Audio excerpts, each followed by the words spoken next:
Hey, we are making Paneer Butter Masala. I've got 50 grams of butter, half a tablespoon of oil to it. We'll add garam masala, which is about 5-6 cloves, 5-6 cardamom, and some small pieces of cinnamon stick.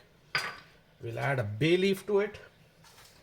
I'm going to add 2 Kashmiri red chilies. I have de-seeded it. That's because I'm making this dish for some kids who need to be having it. 1 green chili, 3.5 pods of garlic, about 50 grams of ginger, lastly about 100 grams of onions. And we'll just fry this till the onion turns a little translucent. The onions have turned translucent and close to getting brown. I have half a cup of yogurt, a little bit of turmeric powder, 1 teaspoon of Kashmiri red chili, and 1 tablespoon of coriander powder. Okay, we'll mix that up. You don't have to worry about mixing it too much.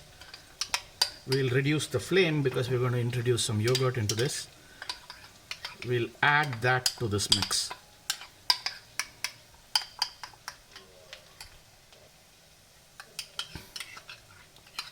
There we have minutes.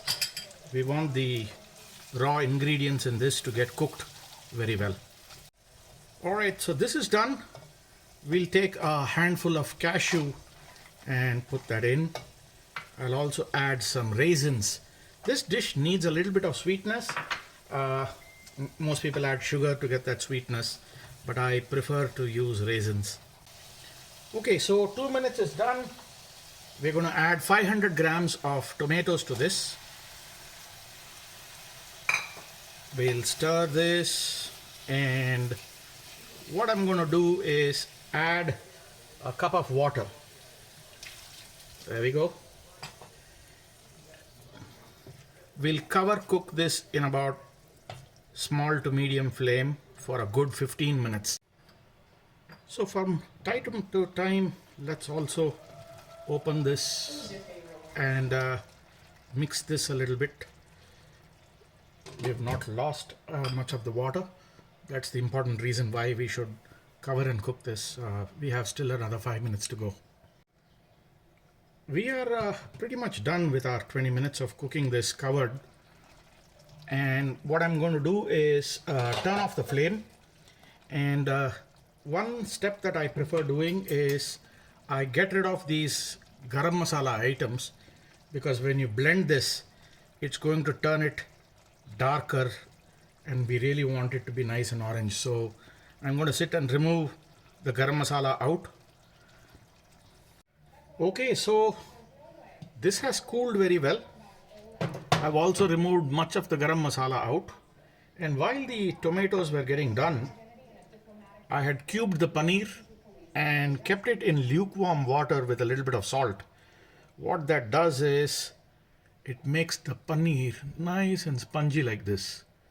When you buy this store-bought, they tend to be very hard. That's because they've compressed and packed it. Now that's one way you can loosen it up. We'll get on to blending this and to the next step of making the masala. So after blending, we're going to take the next step. This is the step that's going to differentiate it between a butter paneer and a paneer butter masala. We are making a paneer butter masala. So to do that, we're going to add or saute some extra masala to this. We'll start it with some ginger julienne and some sliced green chilies. I have de-seeded it so that it doesn't get spicy. We'll drop in some chopped onions. There we go.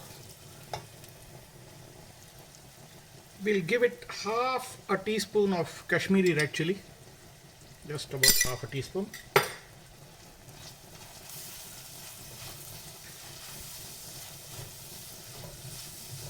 And the next thing that we're going to do is add some chopped tomatoes. We'll saute this for about 2-3 minutes. This has sauteed. What we'll do is I had blended the previous step into a really fine paste. A lot of people tend to run it through a sieve. but I just blend it for an extra long time. The green chili and the julienne out here of the ginger is quite optional for you, but let's mix this and cook this for about 10 minutes. I'm just going to give this a wash and pour it back in. Now with that, let's just finish this slowly. We've not added salt, so we'll add salt to taste. There we go. And you remember we added some raisins to it. I told you that it is a slightly sweet and spicy dish. I'm going to add some good wildflower honey, about a tablespoon of that. There we go.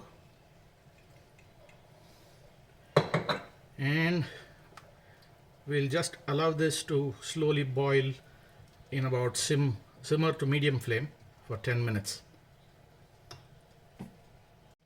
So 10 minutes in, I can begin to see the butter beginning to glaze up like the oil separation. And what we will do is take half a teaspoon of kasuri methi, crush it in your palm and gently sprinkle that over. Once we do that, we have the paneer and we'll allow it to cook for just 5 more minutes and this should be done.